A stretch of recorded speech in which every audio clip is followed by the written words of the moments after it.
Señor presidente Álvaro Uribe Vélez, muy buenos días.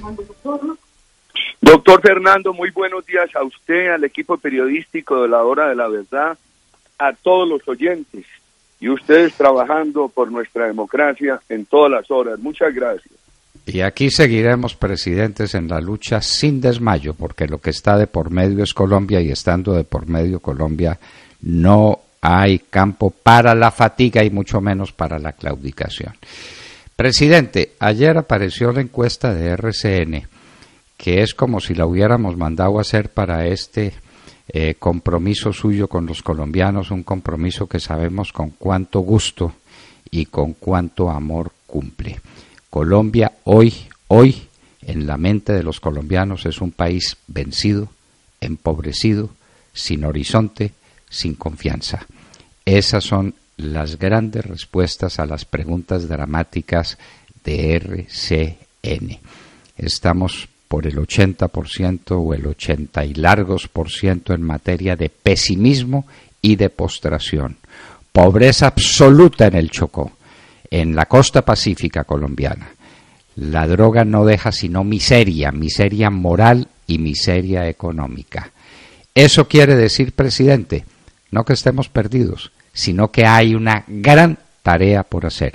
Y si alguien puede invitar a los colombianos a que llenen el corazón de esperanza y de fe, ese es usted, presidente. Gracias, doctor Fernando. Mire, casualmente la CEPAL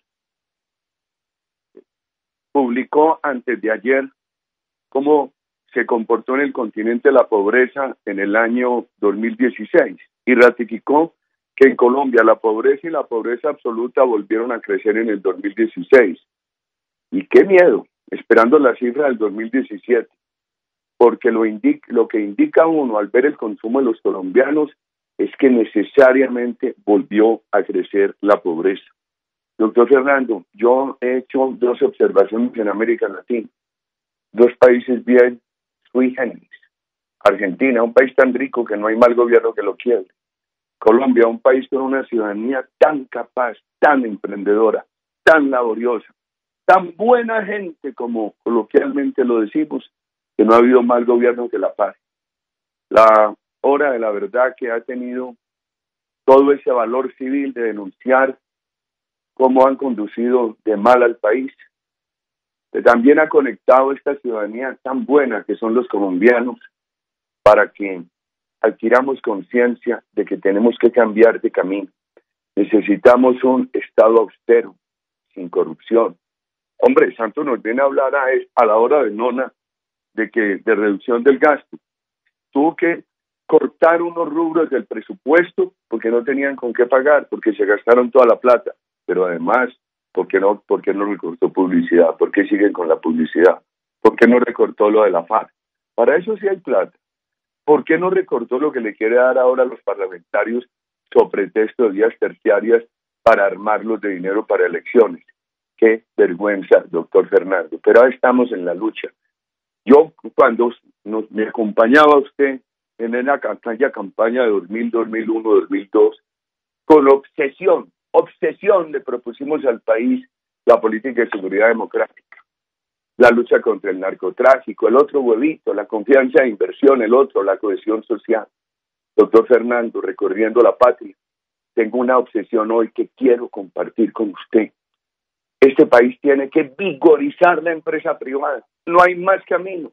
Hombre, ayer en Bucaramanga, 50,000 venezolanos en Bucaramanga, 50,000. Usted vio ver las fotos de el éxodo venezolano antes de ayer en el puente internacional en Cúcuta. Por Dios, y yo preguntaba, ¿y si Colombia sigue así, para dónde, para qué camino vamos a coger? Por Dios. Entonces, uno ve esta situación tan dramática. Ese socialismo en Venezuela acabó con 14,000 industrias que ese país tenía. Acabó con un país que lo conocíamos por el petróleo y por el gas, pero un país muy rico en mineral de hierro, un país muy rico. Mientras nosotros teníamos 114,000 hectáreas de madera, ellos tenían 600,000. Un país que era excedentario en maíz, en arroz, en frijol, caraota, en cacao, que tenía 16 millones de cabezas de ganado, etcétera, etcétera. ¿Sabe cuál es mi obsesión, doctor Fernando? la suya, acabemos el narcotráfico. Prohíba que este país prohíba la dosis personal, nada de darle gusto a unos sectores que utilizan su preparación simplemente para justificar los malos hábitos. Hay que acabar la dosis personal, prohibirla y juntar al empresario del trabajador. Baje impuestos, y ahora dicen que no se puede. Mire lo que pasó en Estados Unidos, usted que sigue bien esa economía de Estados Unidos. Los bajaron del 34 al 21, del 34 al 21. Y entonces nosotros vamos a seguir con impuestos entre el 66 y el 72, simplemente para alimentar un estado de rochón. Entonces este estado que ha acabado con la economía colombiana, con las empresas y la capacidad adquisitiva de los trabajadores, ahora nos dictan cátedra y nos dicen que esto no se puede. Hay que bajar el gasto público, bajar los impuestos y darle a las empresas una estabilidad de 30 años. Esa estabilidad necesita un gran marco político. Y ese gran marco político se consigue en la medida que a la bajada de impuestos, a la estabilidad para las empresas, se dé una garantía de elevación sustancial del salario. Tengamos esa dupla campeona que puede ser el empresario y el trabajador. Menos impuestos para el uno, más salario para el otro, contra un Estado que tiene que ser austero y sin corrupción. Yo quiero en este 22 de diciembre, a través de la hora de la verdad, compartir con los oyentes y con el director de ese esfuerzo periodístico tan grande, el doctor Fernando Londoño, esa obsesión, que Colombia estimule la dupla campeona que tiene que ser el trabajador y el empresario. Pues es que son la misma cosa, presidente, vista desde dos ópticas distintas. Sin trabajador no hay empresa y sin empresa no hay trabajador. Esa es la clave del sistema liberal capitalista que ha dado riqueza en todos los rincones del mundo, mientras que no hay un ejemplo de una economía socialista que sea triunfadora. Hasta los chinos se volvieron capitalistas liberales, presidente. Hasta los chinos entendieron el mensaje. Y resulta que aquí el único panorama que le dejamos a los jóvenes de Colombia es salir con su maletica a cualquier lugar del mundo a buscar un horizonte para su enorme talento, para su preparación y sus ganas de vivir, porque aquí están cerrados todos los caminos, o quedarse aquí pagando y pagando y pagando una deuda con la que ya no vamos a ser capaces.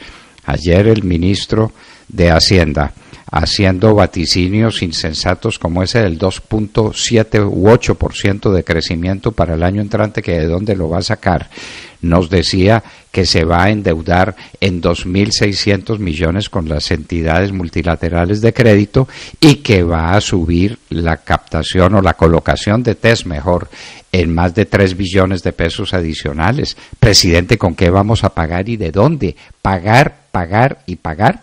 Esa es una especie de paradoja con lo que era su programa de campaña: trabajar y trabajar, que trabaje el empresario, que trabaje el trabajador, y ahí tiene usted la fórmula ideal, presidente. Pero hay que empezar por derrotar el narcotráfico, usted lo dijo, es el combustible que alimenta todas las guerras, y el narcotráfico se nos metió a las ciudades y a los pueblos de Colombia porque estamos viendo crecer exponencialmente el consumo. Que es fácil es hablar de los drogadictos cuando uno no tiene uno en casa, ¿no? Cuando tiene la tragedia cerca, sí, que me digan lo que significa la drogadicción. Presidente, ese es un tema dramático porque Colombia está llena de narcotráfico. No habíamos alcanzado a comentar, presidente, el último estimativo de la DEA de 3.400 toneladas métricas de cocaína producida en este año 2017. Presidente, ¿así cómo se maneja un país? Ay, Dios. Aló. Sí, presidente. Hablábamos antes de que se interrumpiera la llamada de las 3.400 toneladas métricas de cocaína al año, presidente. Esta es la tragedia nacional. Si eso no se resuelve y si no se resuelve de plano, ¿qué vía puede tener el país hacia el progreso y hacia la constitución de una sociedad armónica y de una sociedad feliz. ¿Cómo puede ser, presidente? 3.400 toneladas métricas de cocaína calcula la DEA. No es cálculo de nadie más, sino de la DEA.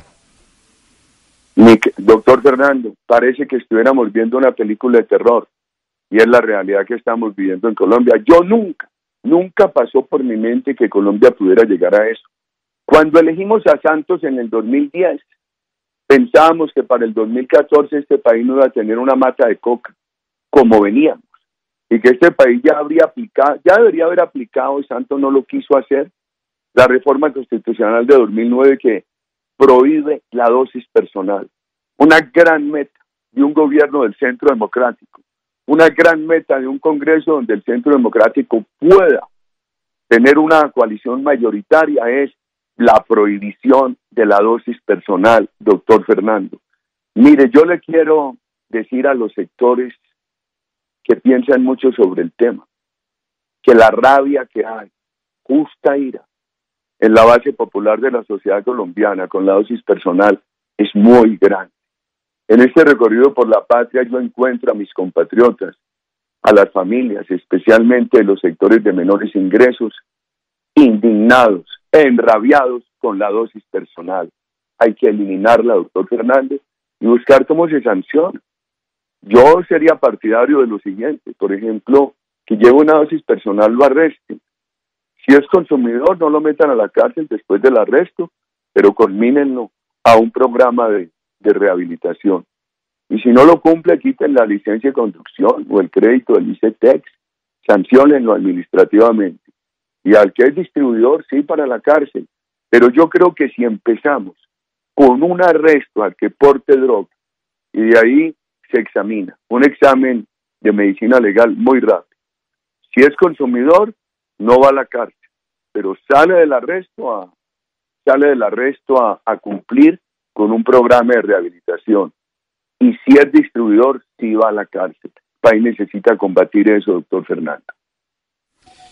Presidente, tenemos que cambiar este país porque usted, ayer nomás decía el presidente de FENALCO que este ha sido el peor diciembre de la historia para el comercio. Oyó, presidente, es que se lo decimos a nuestros compatriotas otra vez. La industria que debiera estar creciendo al 8 o al 10% para que en este país tenga horizonte, vio caer sus ventas de enero a octubre en el 2.1%. Caída, presidente, caída en términos absolutos. A eso hay que sumarle la inflación. Presidente, esto es un drama. Este hombre arruinó el país. Tenemos una esperanza, que es el Centro Democrático que usted preside y un candidato que lo tiene todo por hacer. Ya tenemos un candidato único, ya quedaron atrás las dificultades, las dudas, cualquier discusión quedó atrás. Ahora lo que hay que hacer es un programa bandera. Tendrá que enfrentar, pues no digo que otro escollo, sino otra dura competencia, parece ser con Marta Lucía Ramírez o con Alejandro Ordóñez, con quienes terminaremos haciendo una unión estratégica para salvar a Colombia. Presidente, el desarrollo económico, todo por hacer, todo por construir, ¿seremos capaces? Doctor Fernando, mire, yo leía antes de ayer un articulista del New York Times y no encontré dónde escribirlo. Sale a decir que no, que en Colombia no hay riesgo castrochavista. Y cuando uno ve la caída de las empresas, de la industria, el temor de los agricultores, la desconfianza, el deterioro de la capacidad adquisitiva de los trabajadores, y un gobierno empeñado en mantener a las empresas y candidatos. Ayer me pregunta un candidato en Bucaramanga, ¿qué opina que el doctor Fajardo dice que es populismo proponer rebaja de impuestos? Le dije, hombre, lo grave es conducir al país por el camino fatal de mantener estos impuestos. Como vamos nosotros, quiéranlo o no, ríanse de eso, búrlense de eso los amigos del gobierno, vamos por un camino castrochavista, doctor Fernando, de eliminación de la empresa privada. Y entonces en Venezuela, ¿qué lograron? Quebraron el campo, quebraron las industrias y el Estado venezolano quebrado. Ahora como toda tiranía, pues ellos dirán que pagan y no que pagan de la deuda internacional. Todos los días van a estar más aislados en los mercados internacionales. Colombia tiene que poner mucho cuidado en eso, doctor Fernando. Y hay que recuperar, bueno, decirlo este 22 de diciembre, la virtud en la política, doctor Fernando. Esta corrupción entristece mucho. La política es un ejercicio que hay que hacerlo con virtud, hay que hacerlo con pundonor. El país no puede seguir con esta corrupción. El país tiene que derrotar la corrupción y el derroche del gobierno. Presidente, volver por las instituciones. Es que si no hay reglas de juego, pues no se puede jugar el partido. Ayer veíamos, para sorpresa nuestra, confieso, seguramente sería una omisión, que el actual ministro de Justicia, el señor Gil Botero, contratista que fue de la Fiscalía General de la Nación, que le pagó así unos servicios que le prestó al interior del Consejo de Estado, dictó un decreto permitiendo las tutelas en los juzgados de circuito contra el Congreso. Presidente, entonces, ¿cómo vamos a librar una batalla cuando el Congreso va a quedar sometido a una lluvia, a un torrente de tutelas en los juzgados de circuito? Es que se acabaron las instituciones, presidente, y las acabó este gobierno detrás de servirle a las FARC. Esto es inaudito. Unos bandidos que cometen los crímenes más atroces de la humanidad son los que deciden el porvenir del país. Presidente, las instituciones hay que salvarlas, al país hay que devolverle respetabilidad, lo que fue el respeto suyo siempre por las instituciones, aunque en cuantas ocasiones tuvo dificultades para convencerlas y para manejarse en medio de unas circunstancias que no siempre fueron fáciles en su gobierno.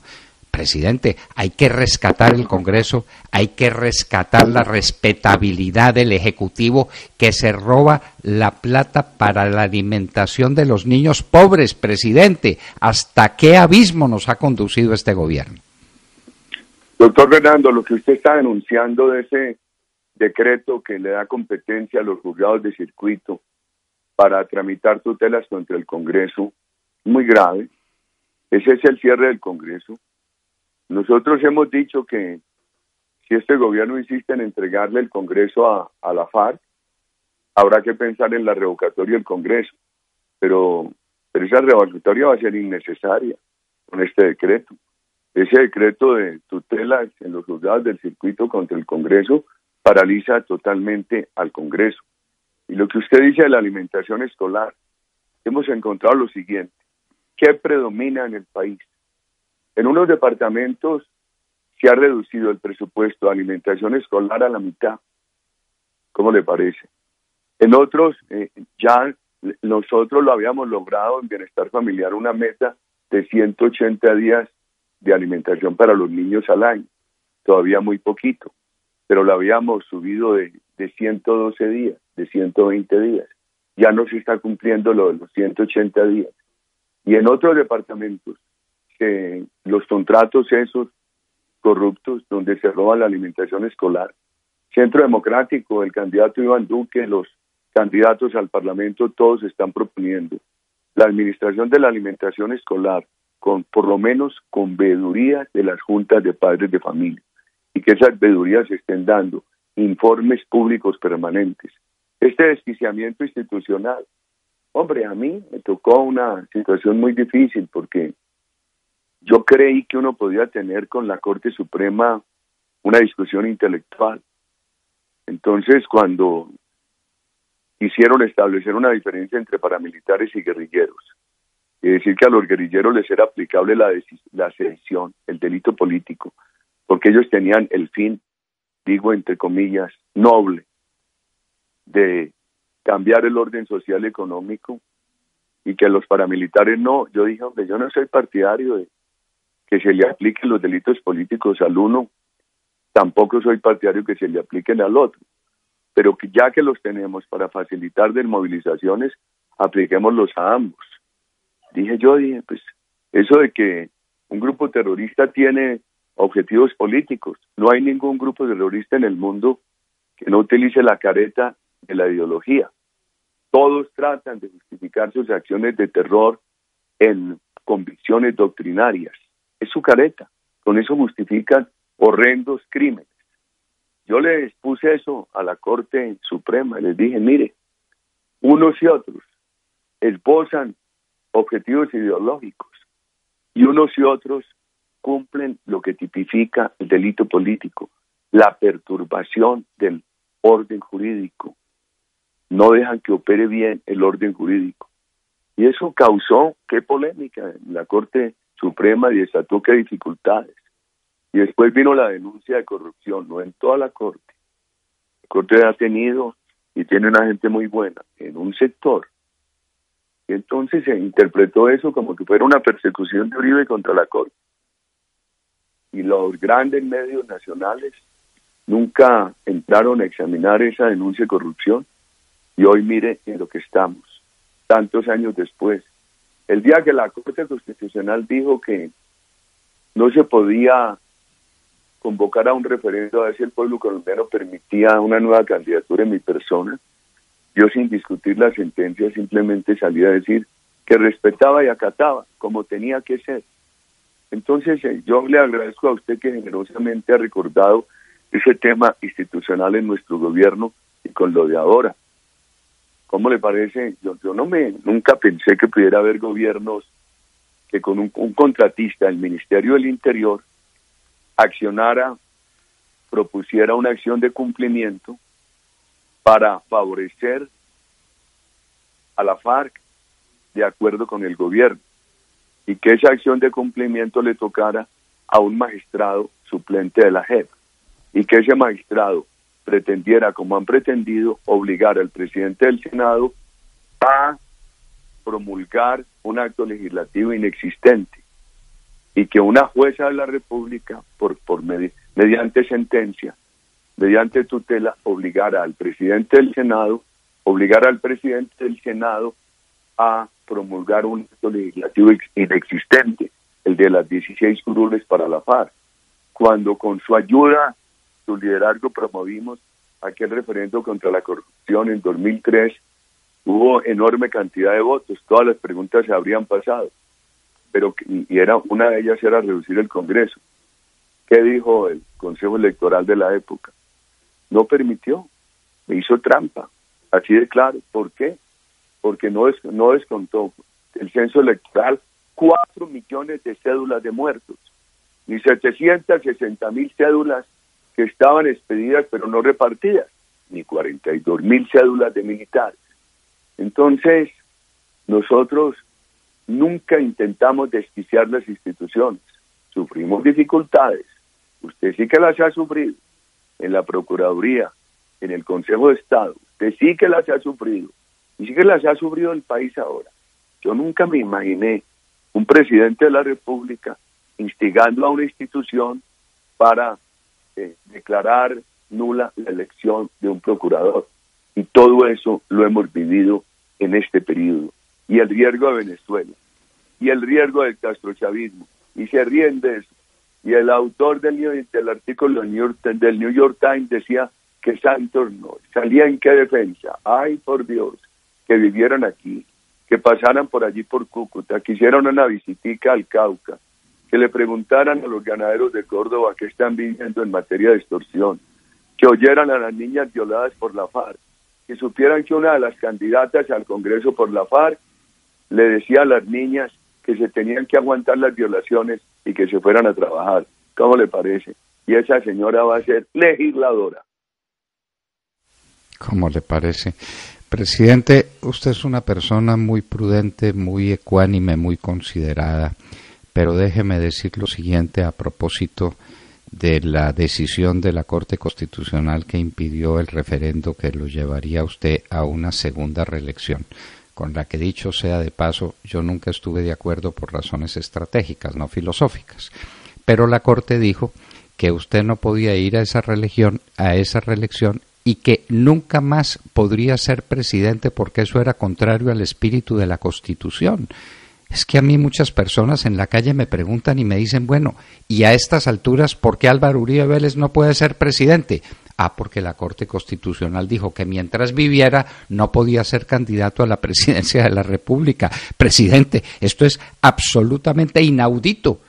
Y usted aceptó ese veredicto, que más al revésado no puede ser. A ver, ¿dónde dice la Constitución o de dónde se puede inferir que pasados los años, es que usted dejó de ser presidente hace casi 8 años y esta es la hora en que usted no puede ser candidato porque la Corte Constitucional dijo que no solamente era imposible su reelección, lo que tiene ahí unos temas de mecánica y de logística y de lo que quiera que pueden ser discutibles, pero más adelante tampoco. Usted está condenado, o el país está condenado, a que usted nunca más sea presidente por decisión de la Corte Constitucional. Presidente, esto hay que decirlo. Yo respeto la consideración y la ecuanimidad con que usted maneja estos temas, pero los ciudadanos lo preguntan una vez y otra vez. ¿Y Uribe por qué no? A Uribe ¿por qué no? Porque lo condenaron a muerte política. Presidente, hasta allá llega la Corte Constitucional, hasta allá llegan las instituciones. ¿Esto de dónde sale? Yo desafío a que alguien revise la Constitución 1000 veces, a ver de dónde pueden inferir que usted, hasta el día en que se muera, no puede ser nunca más candidato a la presidencia de la República. Son temas que el país tiene que considerar, presidente. Las cosas tienen que estar claras. Doctor Fernando, 2 temas sobre eso y muchas gracias. El primero, Santos se hizo de reelegir con corrupción. Ahí faltaron unos votos para destituir a Pedro Pablo Kuczynski en el Perú. Faltaron 7 a 8 votos, dice la prensa peruana de hoy. Yo creo que en Colombia la situación de Santos es mucho más grave que la de Pedro Pablo Kuczynski. Ojalá este país y ojalá en el Congreso prosperen las acciones contra el presidente de la República, porque se robaron con su participación directa, con dinero de Odebrecht y con dinero del presupuesto, la reelección del año 2014. Y enseguida produjeron un acto legislativo 2015 prohibiendo para siempre la reelección. En el caso mío, yo siempre tuve aquello que llamé la encrucijada del alma. Me parecía grave perpetuar al presidente y sentía dudas de que esas políticas no se mantuvieran. Que el país no iba perfecto, está bien, pero había una especie de consenso en el país de que el camino ese de la seguridad, la inversión y la política social era un camino correcto. Si nos retrotraemos a 2010, había una gran crítica política contra mí y un gran consenso sobre estas tesis. Unos sectores del país me criticaban políticamente, una cosa a la otra, contradictores muy acérrimos me decían, Uribe, paramilitar, olvidándose que nosotros habíamos desmontado el paramilitarismo, criticaban a mi familia, etcétera. Y por el otro lado, el país tenía un gran consenso de que las políticas que nos estaban conduciendo eran correctas, que la lucha de Fernando Londoño contra el narcotráfico era correcta, que lo que estábamos haciendo en seguridad, en política de inversión y en política social era correcto. Hasta ahí. ¿Qué me preocupa a mí? Hoy no me preocupa en nada lo personal. Inclusive me siento muy a gusto pensando como padre y como abuelo en una tarea que usted hace todos los días. Esa es la tarea de promover nuevas gentes en este país. Por ahí sacaron en Bucaramanga una foto donde yo tengo ayer en el Parque Santander un altoparlante, un megáfono, y está hablando el doctor Iván Duque, y me preguntaban esta mañana por los mensajes, y esto es mi deber, promover estos jóvenes. O como hacía esta mañana en una emisora del Meta, promover la senatoría de una llanera muy trabajadora, en Nora Tobar, etcétera. ¿Usted cuánto ha ayudado? Yo recuerdo usted promoviendo esa generación de nuevos parlamentarios que le llamaba la generación del 14. Lo importante es que podamos promocionar unos liderazgos que recojan las tesis que creemos correctas para la democracia, para el país, que nos ayuden. Si nosotros podemos tener éxito en la tarea de promover esos liderazgos, doctor Fernando, estoy seguro que usted y yo sentiremos más alegría que con nuestros propios éxitos personales, que tengamos éxito en la promoción de nuevos liderazgos para bien de la patria. Eso nos dejará mucho más contentos que cualquier éxito personal. No cabe ninguna duda, presidente. Hay que recordar en estos momentos conmovedores de la Navidad a las personas que están sufriendo la injusticia. Recordamos el sermón de la montaña en favor en las palabras de Jesús de los que sufren persecuciones de la justicia. Recordamos a su hermano Santiago, un hombre bueno, esencialmente bueno, que paga con la cárcel la infamia de una persecución judicial. A Luis Alfonso Hoyos, que recuperó más de 100 pueblos del país. A Luis Alfonso Hoyos, que hizo la denuncia que hizo sobre la penetración de las FARC en Venezuela desde la OEA. A Oscar Iván Zuluaga, que fue sacrificado en esta lucha. A Luis Alfredo Ramos, que termina engavetado por una Corte Suprema de Justicia que no cumple con sus deberes. ¿A cuántos, presidente, a cuántos? A Sabas Pretel, a Diego Palacio, cuántas víctimas, cuántos militares que han sido perseguidos de la manera más infame, como el coronel Hernán Mejía Gutiérrez. Ayer volvían a meter a la cárcel a un general cuando están sacando de la cárcel a todos los miembros de las FARC. Presidente, hay que decir que esto se ha pagado con dolor y se ha pagado con sangre. Yo vertí parte de la mía y recibí nada menos que la noticia y la presencia de la muerte de mis 2 escoltas por defender estas tesis. Presidente, esto no ha sido gratis, esto no ha sido sencillo. La persecución contra usted y contra el Centro Democrático ha sido sin piedad, una persecución a sangre y sentencias de los jueces que se han prestado para esto. Pero, presidente, hay que abrir el horizonte. Viene el nacimiento del Niño Dios, viene un nuevo año. El Centro Democrático se tiene que preparar para las grandes batallas, con mensajes claros, contundentes, que le lleguen al corazón de la gente y que se lo abran a la esperanza. Presidente, sus palabras sobre eso, sobre el amor de la Navidad, sobre la solidaridad con los que siguen sufriendo las inclemencias de la justicia y sobre la esperanza de los colombianos, porque la situación de pobreza es una situación de ruina moral, de ruina familiar. No puede ser, hay que combatir la pobreza. Presidente, los mejores días están por venir. Sus palabras de aliento a los pies del pesebre y empezando este año de 2018, que tiene que ser el año de las grandes hazañas. Lo escuchamos, presidente. Doctor Fernando, a esa lista sería interminable. Súmele Bernardo Moreno, Alberto Velázquez, las víctimas, los que nos han asesinado. Este año nos asesinaron líderes en Arauca, nos asesinaron líderes en el Huila, nos intimidaron líderes en muchas partes de Colombia. El terrorismo sigue asesinando personas en la patria. Las madres, las viudas de los policías y de los soldados asesinados. ¡Qué tragedia, doctor Fernando! Y vamos a hacer esta batalla con amor a Colombia. Es una batalla muy difícil, pero cuando las cosas difíciles se acometen con amor, uno no siente las dificultades, porque el amor lo lleva a uno a que a uno lo domine la alegría.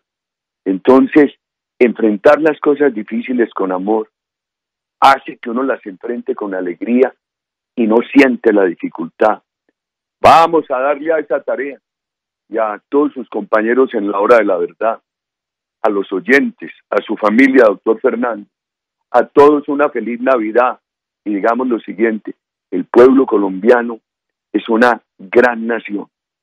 Los colombianos son laboriosos, trabajadores, buena gente, como se dice coloquialmente. Merecen un país mejor, un gobierno mejor. En la tarea estamos. Y muchas gracias, doctor Fernando. Buena Navidad, buen año, siempre disponible. Presidente, y si me permite una última palabra de amor, de solidaridad y de afecto con una gran víctima de estas atrocidades, con una familia víctima de estas persecuciones que no tienen calificativo posible. Andrés Felipe Arias está en una cárcel cuando los bandidos de las FARC están en el Congreso. Andrés Felipe Arias, un hombre impoluto, un gran servidor de la patria, una gran promesa de la juventud colombiana. Lo tenía todo para ser presidente de la República. Hoy está en una cárcel esperando la extradición para purgar una pena de 17 años cuando no tocó para sí un centavo de lo ajeno, ni un centavo, y cumplió sus deberes religiosamente y fue un gran ministro. Andrés Felipe Arias, a su familia, a su adorable Catalina, a sus hijitos Eloísa y Juan Pedro, a todos ellos que se conviertan en el símbolo de esta Navidad en el corazón de todos.